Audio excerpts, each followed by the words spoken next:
वचन से सीख सके, क्योंकि वचन ही जीवन है, वचन के द्वारा ही जीवन मिलता है। जैसा मैंने बताया था, 3 लोगों को प्रभु यीशु मसीह ने जिंदा किया। कैसे जिंदा किया?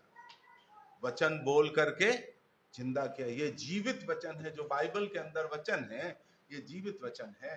ये हमारा बड़ा भाग्य है कि ये वचन हमारे पास पहुंचा। और पहले दिन मैंने आपको बताया था कि 6 भजन धन्य से या ब्लेसेड से शुरू होते हैं, जो कि तमिल और मलयालम भाषा में बोलते हैं भाग्यवान। 6 प्रकार 6 भजन भाग्यवान से शुरू होते हैं। परमेश्वर का धन्यवाद हो कि ये वचन आपके पास पहुंचा। जैसा कि भजन 1 में हमने देखते हैं, जिसके पास परमेश्वर का वचन है, जिसके पाप क्षमा हुए, जिनका परमेश्वर यहोवा है, जिनके चाल खरी है। इस प्रकार से। और दूसरी बात जो मैंने बताई थी कि जो कॉन्फ्रेंस होती है, ये जो लोग नहीं थे पिछले 2 दिन में, उनके लिए मैं बताना चाहता हूं, ये फैमिली कॉन्फ्रेंस कोडंगयूर असेंबली की नहीं, ये परमेश्वर की है। या पुराने नियम में हम पढ़ते हैं यहोवा के त्योहार, यहोवा के पर्व। और अगर हम उन पर्वों का अध्ययन करें तो वहां पर हम देखते हैं यहोवा के पर्व, या यूं कह लीजिए यहोवा की कॉन्फ्रेंस, यहोवा के लिए कॉन्फ्रेंस और यहोवा के सामने कॉन्फ्रेंस। जो पर्व होते थे यहूदियों के, यहोवा स्वयं उनमें सम्मिलित होता था। लेकिन हमने ये भी देखा था, नए नियम में पढ़ते हैं, यहोवा के पर्व क्या हो गए? यहूदियों के पर्व बन गए। जस्ट फॉर्मेलिटी, सिर्फ एक एम्प्टी फॉर्मेलिटी। ये कभी नहीं होना चाहिए। परमेश्वर का धन्यवाद, हमें हमेशा परमेश्वर की उपस्थिति का एहसास हमेशा हमको होना चाहिए। तो परमेश्वर का धन्यवाद हो, ये वचन आपके पास पहुंचा। और जब मैं ये भाग्यवान का देखता हूं तो मेरी जो सबसे पसंदीदा आयत है वो भजन 65 का 4 है। भजन 65 का 4, Psalm 65 वर्स 4। क्या है वो? क्या ही धन्य है वो पुरुष जिसको परमेश्वर हो। आप धन्य हो गए, ये परमेश्वर का काम है। तुमने मुझे नहीं चुना। प्रभु यीशु मसीह ने क्या कहा? मैंने तुम्हें। हम तो कभी चुन ही नहीं सकते थे, क्योंकि पौलुस बाबू कहते हैं तुम पाप और अपराधों में मरे हुए थे, हमारे अंदर कोई एबिलिटी नहीं थी। ये सारा काम परमेश्वर का, हम तो दुश्मन थे। ये मेरी बहुत पसंदीदा आयत है। क्या ही धन्य हो पुरुष जिसको परमेश्वर चुनता है। हम धन्य हो गए, हम भाग्यवान हैं, हम किस्मत वाले हैं। भाई और बहनों, दुनिया कहेगी इनका दिमाग खराब हो गया जी, ये धर्म परिवर्तन कर गए, उससे कुछ फायदा नहीं। परमेश्वर ने आपको चुना है। और क्या लिखा हुआ है? अपने समीप आने देता है। कितनी समीपता का रिश्ता है हमारा? परमेश्वर की संतान बनाया है। जितनों ने उसे ग्रहण किया क्या बन गए वो? आप परमेश्वर की संतान है। हमेशा ध्यान रखिए, मैं उस विषय को लाऊंगा भी। और मैं आप अपने 53 साल के अनुभव के आधार पर बता सकता हूं, जिसने हमसे घृणा की, हमारा विरोध किया, मैंने एक भी व्यक्ति को खुश नहीं देखा अपने जीवन। क्योंकि जो हमसे घृणा करता है, जो आपसे घृणा करता है, वो परमेश्वर से घृणा करता है, और परमेश्वर उससे अत्यंत क्रोधित है। तो परमेश्वर जिसको चुनता है और अपने समीप लाता, अर्थात अपनी संतान बनाता है, आगे क्या लिखा हुआ है? अपने आंगनों में निवास कराता है। वाह! परमेश्वर हमारे साथ, हम परमेश्वर के साथ। और उसके अंत में है, वो उत्तम उत्तम पदार्थों से तृप्त करता है। भजन 23 का लिखने वाला क्या कहता है? निश्चय करुणा, भलाई और करुणा मेरे पीछे पीछे, मेरा प्याला ओ आप पी लोगे, परमेश्वर भर देगा। ये मैं अपना अनुभव बता रहा हूं। तो हमेशा ध्यान रखिए, परमेश्वर ने आपको चुना है, परमेश्वर ने अपनी संतान बनाया है। आप परमेश्वर की संतान, चाहे आप छोटा काम कर रहे हैं कोई बात नहीं, लेकिन आप परमेश्वर की संतान हैं। परमेश्वर आपके साथ है। उसका नाम क्या है? इमैनुअल। प्रभु यीशु मसीह के जन्म के पहले 3 नाम दिए गए थे। क्या क्या नाम थे? परमेश्वर का पुत्र, इमैनुअल एंड जीसस। कौन है वो परमेश्वर है। वो क्या बना, इंसान बना, और वो क्या करेगा, लोगों का उद्धार। परमेश्वर हमारे साथ है। परमेश्वर का धन्यवाद हो। अगर पौलुस बाबा क्या कहते हैं, अगर परमेश्वर हमारे साथ है तो हमारे विरोध में ना कोई शक्ति, ना कोई व्यक्ति, ना कोई युक्ति। रोमियो के 8 अध्याय में है। मैं आपके सामने अनुभव के साथ खड़ा हूं, मैंने बहुत विरोध सहा है, लेकिन कुछ भी सफल नहीं हो। परमेश्वर का धन्यवाद हो, क्योंकि हमारा प्रभु जीवित प्रभु है। इस कॉन्फ्रेंस में आपको आने का भाग्य मिला। अपने आप को भाग्यशाली समझिए। हमेशा परमेश्वर को धन्यवाद दीजिए कि परमेश्वर ने आपको चुना है। आज हमारा विषय है परमेश्वर के साथ हमारा क्या नाता है। ये आपके सामने ये खुला हुआ है, इफिसियों का 5 अध्याय। आप निकाल लीजिए, नहीं तो आपको निकालने की जरूरत नहीं, आप सीधे यहीं पर देख लीजिए। इसका अगर मैं आपको पढ़ देता हूं। इसलिए प्रिय बच्चों के समान परमेश्वर का अनुसरण करो और प्रेम में चलो, जैसे मसीह ने भी तुमसे प्रेम किया और हमारे लिए अपने आप को सुखदायक सुगंध के लिए परमेश्वर के आगे भेंट करके बलिदान कर दिया। गो आप जैसा पवित्र लोगों के योग्य है, वैसा तुम में व्यभिचार, किसी प्रकार के अशुद्ध काम या लोभ की चर्चा तक ना हो, ना निर्लज्जता, ना मूर्खता की बात, ना उपहास, क्योंकि ये शोभा नहीं देते। कुछ बात समझ में आई? मेरे मन में कुछ दिन से ऐसा है कि कुछ शब्द हम कभी अपने मुंह में भी ना लाएं। हमारे घर में बाइबल स्टडी होती थी। एक भाई साहब अमेरिका से आए थे, स्टडी लेते थे। वो कुछ शब्दों का अंग्रेजी में बाइबल स्टडी थी, एडल्ट्री, होमोसेक्सुअलिटी। मैंने उनसे कहा, भैया ये इंडिया में ये शब्द इस्तेमाल है, हम जब उद्धार नहीं पाए थे तो भी इन शब्दों को हम इस्तेमाल नहीं करते थे। पौलुस बाबा यही कहते हैं, ये शब्द तुम्हारे मुंह में भी ना आए। कुछ बात समझ में आई? देखिए, और ना मूर्खता की बातचीत, ना उपवास, क्योंकि ये शोभा नहीं देती, परंतु क्या हो, धन्यवाद ही सुना जाए। क्योंकि तुम जानते हो किसी व्यभिचारी या शुद्ध जन या लोभी मनुष्य की जो मूर्त पूजक के बराबर है, मसीह और परमेश्वर के राज में विरासत नहीं है। क्योंकि तुम व्यर्थ बातों से धोखा ना दे, तो कोई तुम्हें व्यर्थ बातों से धोखा ना दे, क्योंकि इन्हीं के कामों के कारण परमेश्वर का क्रोध आज्ञा न मानने वालों पर, God is very angry those who do not obey God's word. जो परमेश्वर के वचन को पढ़ते हैं लेकिन उस पर चलते नहीं है। भाई के एम मैथ्यू कल बोल रहे थे, मिश्रा जी ने बहुत स्ट्रांग स्टेटमेंट दे दिया, लेकिन ये मेरा अपना कन्विक्शन है। क्योंकि वचन पढ़ रहे हो और उस पर चल नहीं रहे हो तो प्रभु ने क्या कहा, वो मूर्ख है। अपना घर कहां बना रहा है? रेत पे बना रहा है, पूरा घर गिर जाएगा। No use. ओके, आगे। इसलिए तुम उनके सहभागी ना हो। तुम तो पहले अंधकार थे, अब प्रभु में ज्योति हो, अतः ज्योति के समान चलो। क्योंकि ज्योति का फल सब प्रकार की भलाई और धार्मिकता और सत्य है। ये परखो कि प्रभु को क्या भाता है, और अंधकार के निष्फल कामों में सहभागी ना हो, वरन उन पर उल्हाना दो, क्योंकि उनके गुप्त कामों की चर्चा भी लज्जा की बात है। पौलुस का निचोड़ क्या है? पौलुस बाबा कहना क्या चाहते हैं? पौलुस बाबा ये कहना चाहते हैं कि पहले तुम क्या थे, अब तुम क्या बन गए हो, और तुम्हें अभी आगे कैसे चलना। एग्जैक्टली पहले आप क्या थे?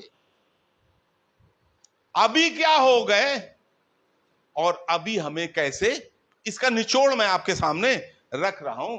इसलिए कहता है पहले तो तुम अंधकार थे। यू सी, अंधकार क्या है? पहले तो तुम तमसोमा ज्योतिर्गमया पढ़ा है ना, असतोमा सदगमया मृत्योमा ज्योतिर्गमया। तमस क्या है? अंधकार। अंधकार क्या है? शैतान। असतोमा झूठ, ज्योतिर्गमय, असतोमा ज्योतिर्गमय, हाँ, असतोमा सदगमय, मतलब झूठ से सत्य में, अंधकार से प्रकाश में, मृत्यु से जीवन में। बट यहां पर क्या कहते हैं? तुम पहले अंधकार थे, अर्थात शैतान की संतान थे, लेकिन अभी क्या बन गए तुम? हो, इसलिए ज्योति की संतान के समान चलो। जहां कोई भी देखता है आपको देखे, ऐसे एक व्यक्ति को देख करके मैंने प्रभु को ग्रहण किया। एक परमेश्वर के भक्त ने ऐसा कहा है, world sees you in organic world. क्या बात समझ गए? हमारा ये सब जो है आध्यात्मिक है, स्पिरिचुअल वर्ल्ड है। स्पिरिचुअल वर्ल्ड दिखाई नहीं पड़ता। स्पिरिचुअल आपको कैसे दिखाई पड़ेगा? इन ए फिजिकल वर्ल्ड। हमारा जो आत्मिक जीवन है वो हमारा शारीरिक में या भौतिक में दिखाना है। तो इसलिए पौलुस बाबा कहते हैं तुम अब जो है पहले अंधकार थे और अब प्रभु में ज्योति हो। कलोसियों के 1 अध्याय में पौलुस बाबा लिखते हैं, परमेश्वर का धन्यवाद करो जिसने तुम्हें क्या किया? अंधकार के वश से छुड़ाकर कहां किया है? अपने प्रिय पुत्र के राज्य में प्रवेश कराया है। अंधकार के वश, कोई बात समझ में आई? अंधकार के वश का मतलब क्या हुआ? शैतान का वश। शैतान ने जकड़ा हुआ था, आप नहीं छुड़ा सकते थे। प्रभु यीशु मसीह ने छुड़ाया, परमेश्वर ने छुड़ाया और कहां पहुंचाया आपको? अपने प्रिय पुत्र के राज्य। जब आप विश्वास में आ गए, जब आपने उद्धार पा लिया, तो आप एक राज्य से दूसरे राज्य में आ गए। कोई बात समझ में आई? परमेश्वर का धन्यवाद हो। आप पढ़ना चाहते हो उस आयत को? कोलोसियों का 1 अध्याय निकाल लीजिए। कोलोसियों का 1 अध्याय निकालिए।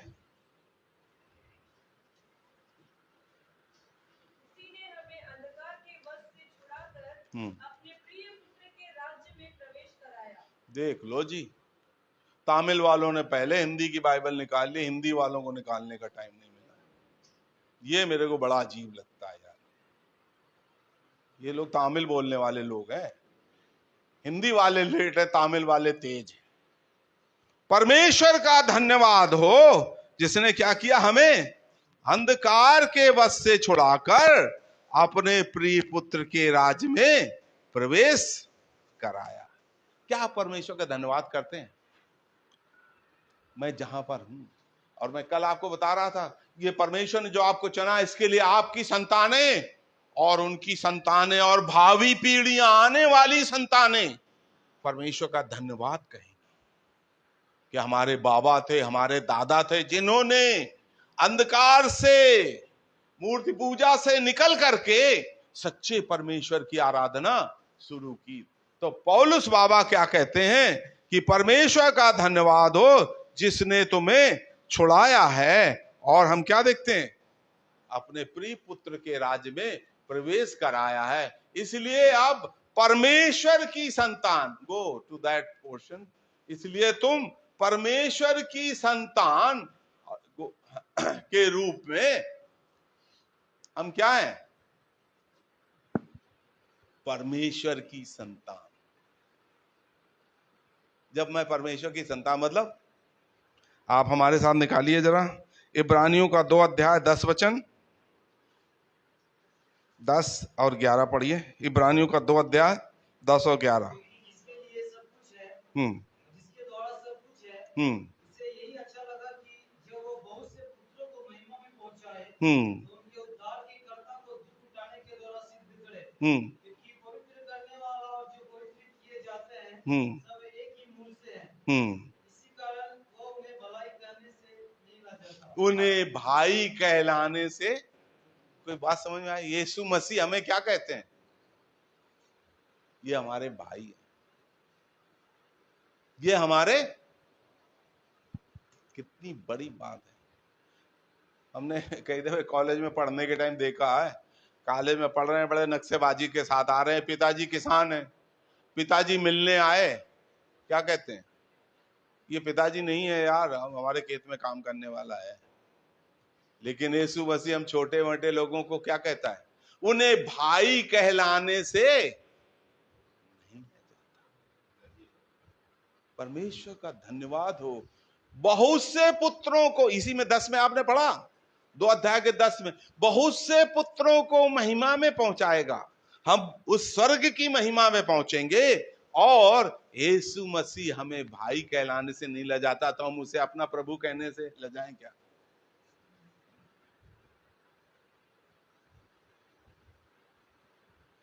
एक बार जब मैं नेवी में था बॉम्बे में, एक कमांडर साहब थे, तो वो भी विश्वासी थे, और उसी शिप में एक टोपस बोलते हैं हमारे नेवी में, स्वीपर्स, उनको बोलते हैं स्वीपर। तो कमांडर और कहां स्वीपर, असेंबली में तो हम भाई हैं, लेकिन हमें ऑफिस में उनको इज्जत देनी चाहिए ना। उसने शिप में भी उसको सबके सामने कमांडर साहब को ब्रदर करके बुला दिया, तो उनको बहुत शर्म लगी कि अरे यार, इनके ना ऑफिसर के सामने ये स्वीपर ने मुझे ब्रदर कैसे करके बुला दिया। लेकिन यीशु मसीह शर्माता नहीं, वो भाई बुलाने से हमें शर्माता नहीं है, बहुत से पुत्रों को वो महिमा में पहुंचाएगा।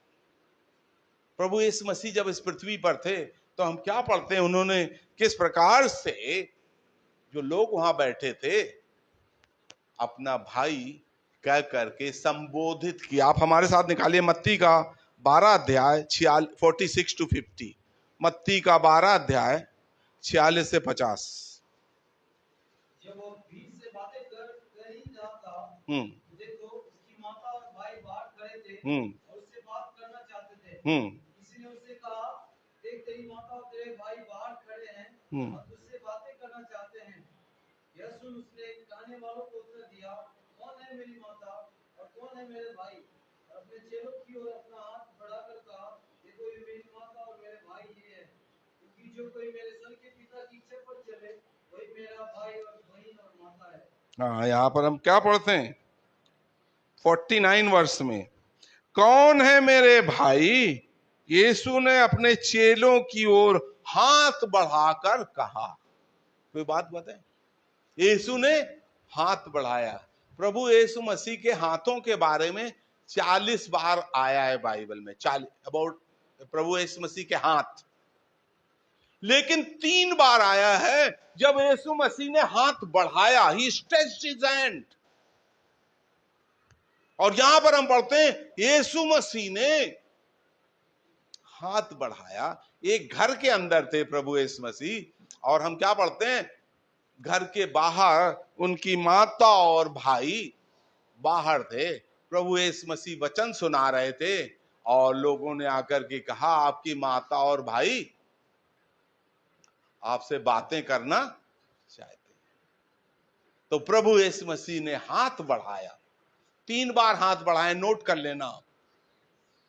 अद्भुत रिश्ता यीशु मसीह ने कंफर्म किया इतनी भीड़ के सामने, कौन है मेरे भाई और मेरी माता? वही जो परमेश्वर के वचन को सुनते हैं। हाथ बढ़ाकर कहा, जो कोई मेरे स्वर्गीय पिता की इच्छा पर चलता वही है मेरी भाई, मेरी बहन और मेरी।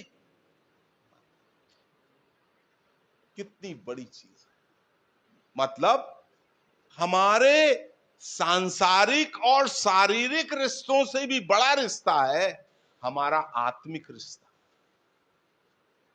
जब प्रभु इस आत्मिक रिश्ते को इतना महत्व देता है तो हमें कितना महत्व देना चाहिए। तो हम देखते हैं प्रभु यीशु मसीह ने हाथ बढ़ाया। वो हमें भाई कहलाने से नहीं लजाता, हम उसे अपना प्रभु कहलाने से क्यों लजाए? कोई बात समझ में आई? कई लोग जब पूछा जाता है क्या आप प्रभु यीशु मसीह पर विश्वास करते हो, मुंह नहीं खोलते। हाँ जी, बस हमें कभी भी लजाना, क्योंकि बाइबल में क्या लिखा है, जो मेरे लिए लजाएगा उसके लिए भी मैं अपने पिता के सामने। तो हम देखते हैं एक अद्भुत रिश्ता जो परमेश्वर ने हमारे साथ स्टैब्लिश किया अपने पुत्र के द्वारा। प्रभु यीशु मसीह कह रहे हैं यही है हमारे माता, हमारी भाई और हमारी बहन। एक शब्द इसमें प्रभु ने इस्तेमाल नहीं किया, मेरे पिता, क्योंकि वो पवित्र आत्मा से पैदा हुए थे, उनके कोई शारीरिक पिता नहीं थे। हालांकि मरियम के गर्भ से आए, लेकिन मरियम के अंडाणु से पैदा नहीं हुए। प्रभु यीशु मसीह ना यूसुफ के शुक्राणु से, ना मरियम के अंडाणु से, पवित्र आत्मा के द्वारा पैदा हुए। तो हम देखते हैं अद्भुत रिश्ता। एक बार और प्रभु ने हाथ बढ़ाया। मत्ती का 8 अध्याय निकालिए, 1 से 3 वचन। Matthew chapter 8 versus 1 to 3। जब वो उस पहाड़ से उतरा तो एक बड़ी भीड़ उसके पीछे हो ली। और देखो कोड़ी उसके पास आकर उससे प्रणाम किया और कहा, हे प्रभु, यदि तू चाहे तो मुझे शुद्ध कर सकता है। यीशु ने हाथ बढ़ाकर उसे छुआ और कहा, मैं चाहता हूं तू शुद्ध हो जा। और वह तुरंत कोढ़ से शुद्ध हो गया। हाँ, यीशु ने हाथ बढ़ाया। कहां हाथ बढ़ाया? बड़ी भीड़ थी। अगर इसको सही आप देखें तो 4 अध्याय में देखेंगे बहुत बड़ी भीड़ थी, बहुत बीमार लोग थे। हमारे पास समय कम है इसलिए हम वहां जाएंगे नहीं। बहुत बड़ी भीड़ थी और वहां पर हम क्या पढ़ते हैं, जितने भीड़ में बीमार दुष्ट आत्मा से प्रभावित लोग थे सबको प्रभु यीशु मसीह ने चंगा किया। और क्या देखते, भीड़ को देखकर वो पहाड़ पर चढ़ गया। और कौन पहाड़ पर चढ़ा? उसके चेले उसके पास आए। पब्लिक नहीं चढ़ी, क्योंकि कष्ट उठाना नहीं चाहते। जब नीचे उतरे तो फिर भीड़ उनके पीछे चल ली। देखिए मत्ती का 5, 6 और 7 अध्याय इनको बोलते हैं पहाड़ी उपदेश। वचन सीखने में कष्ट है, ऊपर चढ़ना है भैया, वचन आसानी से नहीं मिलेगा। तो हम देखते हैं सबको चंगाई मिली, लेकिन कोई कष्ट उठाना नहीं चाहता। हमें कष्ट उठाना है, परिश्रम करना है। हमने शुरू किया था भजन 128 से। वो मनुष्य है जो अपनी कमाई लेबर करता है, मेहनत करता है, संसार की चीजों में मेहनत करते, परमेश्वर के वचन में हमें मेहनत करना है। लेकिन भीड़ ऊपर नहीं चढ़ी। लेकिन जब प्रभु यीशु मसीह नीचे उतरे, भीड़ थी लेकिन एक बंदा भी था वहां पर। कौन था वो? कोढ़ी था। कल मैंने बताया था मरकुस के 2 अध्याय से, प्रभु यीशु मसीह जब कफरनहूम में आए थे सबको चंगा, एक बंदा रह गया था। कौन था वो? अपाहिज आदमी, क्योंकि वो नहीं आ सकता था, उसके लिए प्रभु आए। यहां पर भी बहुत भीड़ है लेकिन एक बंदा है। कौन है ये? अशुद्ध कोढ़ी। और यहां पर हम क्या पढ़ते हैं, जब भीड़ निकली तो एक कोढ़ी यीशु के पास आया, यीशु को प्रणाम किया और कहा, हे प्रभु, यदि आप चाहें तो मुझे शुद्ध कर सकते हैं। ये कौन था? ये यहूदी था एक्चुअली। और वो जो मरकुस के 2 अध्याय में वो भी यहूदी था, क्योंकि उसको प्रभु ने हे पुत्र कहा है। यहूदियों को ही पुत्र कहते हैं, बाकी को नहीं कहते। तो यहां पर हम देखते हैं जब उसने ये निवेदन किया, यीशु ने हाथ बढ़ाकर छुआ। यहूदी लोग 61 चीजों को छूते नहीं है। कोई बात समझ में आई? 61 चीजें हैं जो यहूदी लोग छूते नहीं है। उसमें नंबर 1 कौन है? कोढ़ी। नंबर 2 मुर्दा। क्योंकि अगर कोढ़ी या मुर्दे को छुएंगे तो क्या होगा? अशुद्ध हो जाएंगे। लेकिन यीशु मसीह ने छुआ, क्या अशुद्ध हो जाएगा क्या? जो यीशु मसीह को छुएगा वो शुद्ध हो जाएगा भैया। यीशु मसीह ने, यहां पे लिखा हुआ छुआ का मतलब ऐसा नहीं ऐसा छुआ। कोढ़ी को कभी पैसा दिया ना आपने? दूर से डांटते हैं, उसके डब्बे के पास भी हाथ नहीं जाता। लेकिन यहां पर हम पढ़ते हैं यीशु मसीह ने उसे छुआ। हम देखते हैं यीशु मसीह ने कोढ़ी को भी छुआ, मुर्दे को भी छुआ था। क्या? नैन गांव के मुर्दे को लेके जा रहे थे, प्रभु ने अर्थी को छुआ और क्या कहा, लाला उठो, और क्या पढ़ते हैं, मुर्दा उठ बैठा, और क्या हुआ, बोलने लगा। क्या बोला होगा, मैं पहले मुर्दा था, डाली तूने मुझ में क्यों ना गाऊं मैं तेरी जय जय। तो यीशु प्रभु ने कोढ़ी को भी छुआ, मुर्दे को भी। हमारे यहाँ यूपी में एक कहावत है, एक पत्थर है उसको बोलते हैं पारस पत्थर, सुना है क्या आपने?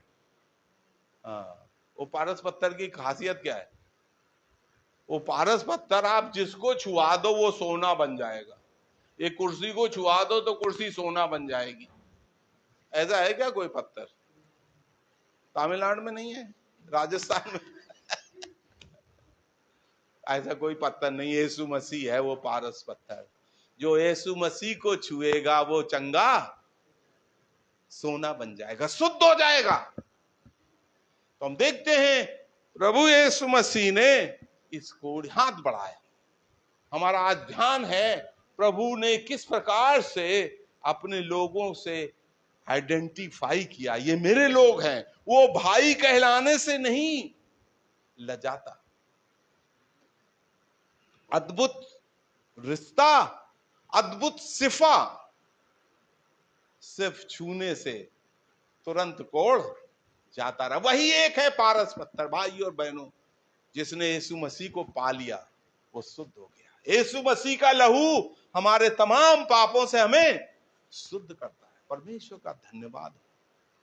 अद्भुत रिश्ता, अद्भुत सिफा, ये सेकंड नंबर है। थर्ड नंबर में आता है अद्भुत सुरक्षा। मत्ती का 14 अध्याय 22 से 32 में इसका वृतांत है। क्योंकि हमारे पास समय कम है इसलिए हम पूरा नहीं पढ़ेंगे। मत्ती का 14 अध्याय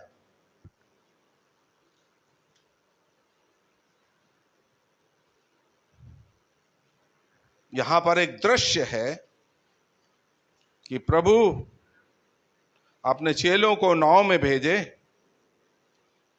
और तूफान आ गया।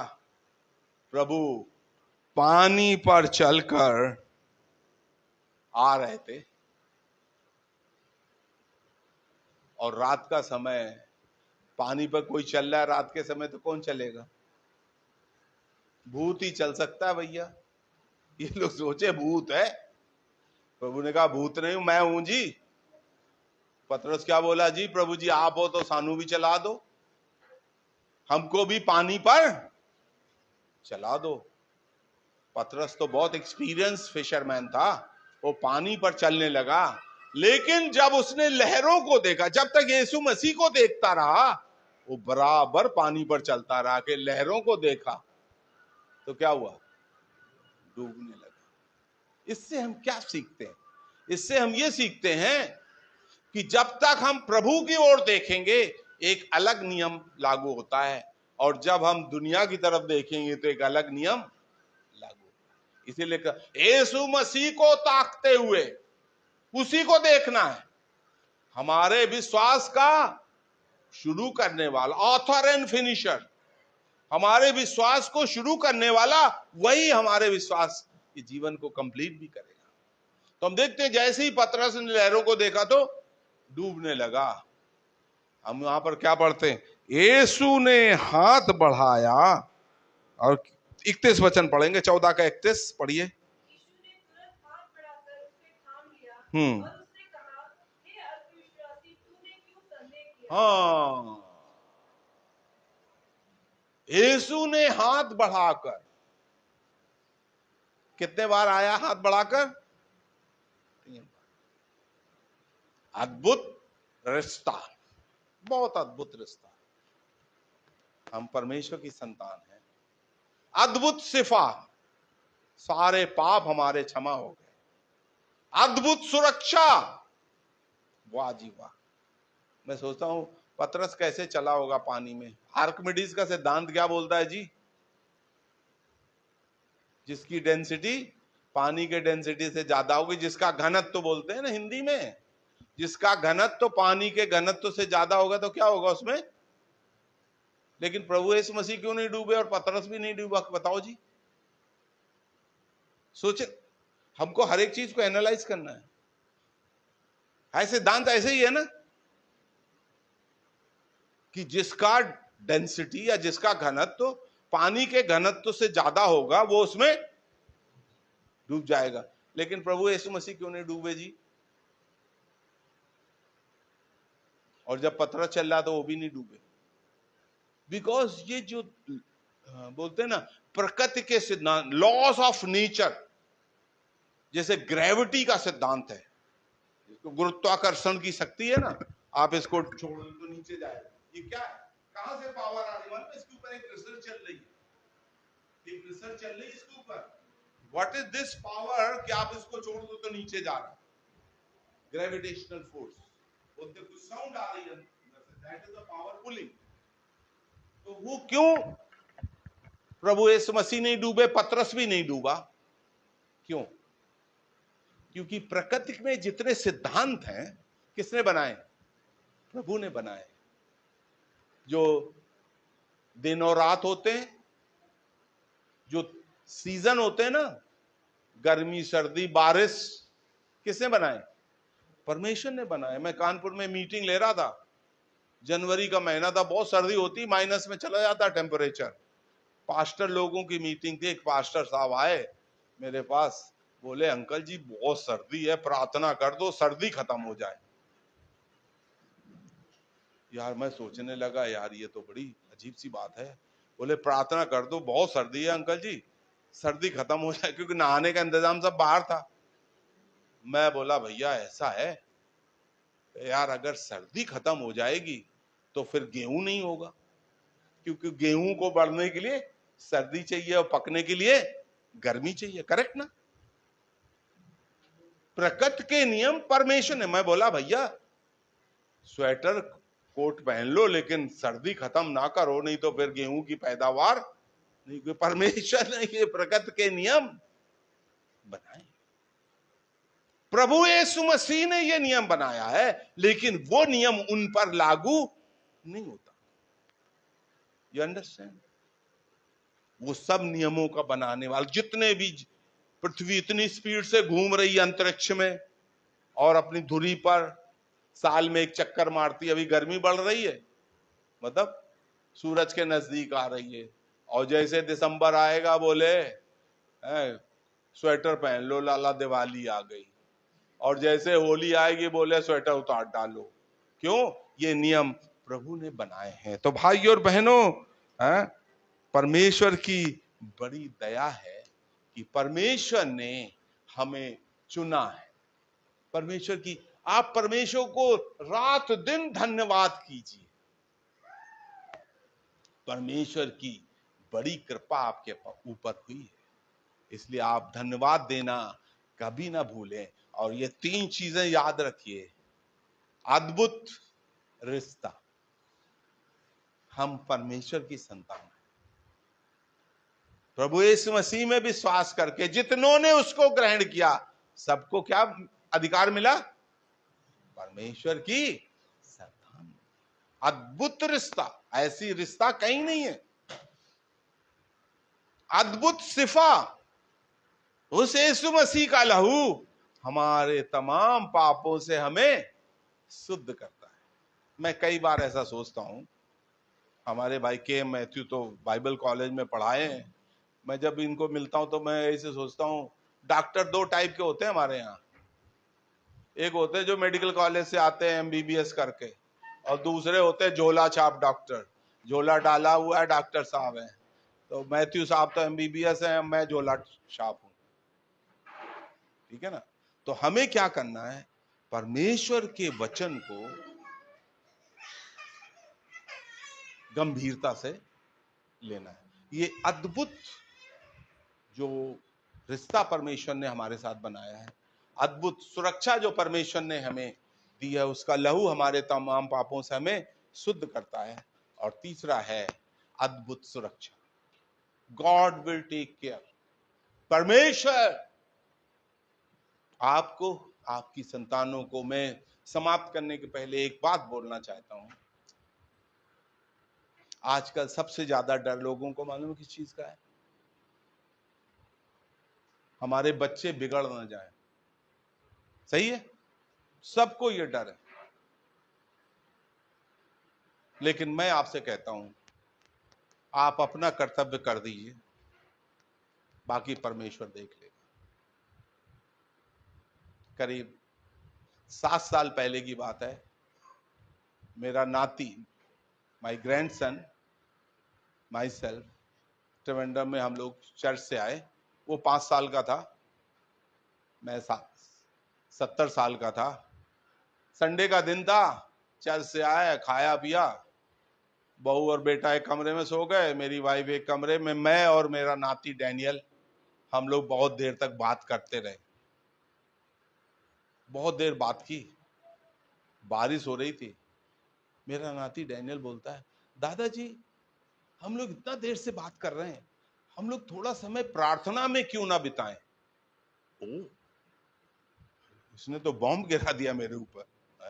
मैं बोला, यार ये बात 70 साल के बुढ़े के मन में नहीं आई, ये 5 साल के बच्चे के मन में कैसे आ गई? कैसे आ गई? क्योंकि हमने उनको सिखाया है। जिस रास्ते में आप चला दोगे उस रास्ते में चल जाएंगे। अभी बच्चे आपके पास हैं, ये फैमिली कॉन्फ्रेंस है भाई और बहनों, उसी रास्ते में चला दीजिए। जिस रास्ते में आप चला देंगे, बाइबल में क्या लिखा हुआ है, वो रास्ते से वो हटेगा नहीं। परमेश्वर का धन्यवाद हो, ये वचन आपके साथ है, प्रभु आपके साथ है। मैं जगत के अंत तक तुम्हारे साथ हूं। जितने समय तक बच्चे आपके साथ हैं, परमेश्वर देखभाल करेगा। जब आप हमेशा तो नहीं जाएंगे साथ में, जब वो नौकरी पे जाएंगे दूर विदेश को, गॉड विल गो। मेरा बड़ा बेटा पहली दफे प्लेन में नहीं बैठा था, 96 की बात है, पहली बार जापान जा रहा है बॉम्बे से। एक फ्लाइट कलकत्ता, कलकत्ता से हांगकांग, हांगकांग से जापान, 3 फ्लाइट, उसके बाद फेरी। कभी प्लेन में नहीं बैठा। हमारे मन में क्या आया, प्रभु जी अभी तक हमारे साथ था, हमने देख लिया, बेटा भाई आपकी जिम्मेदारी है।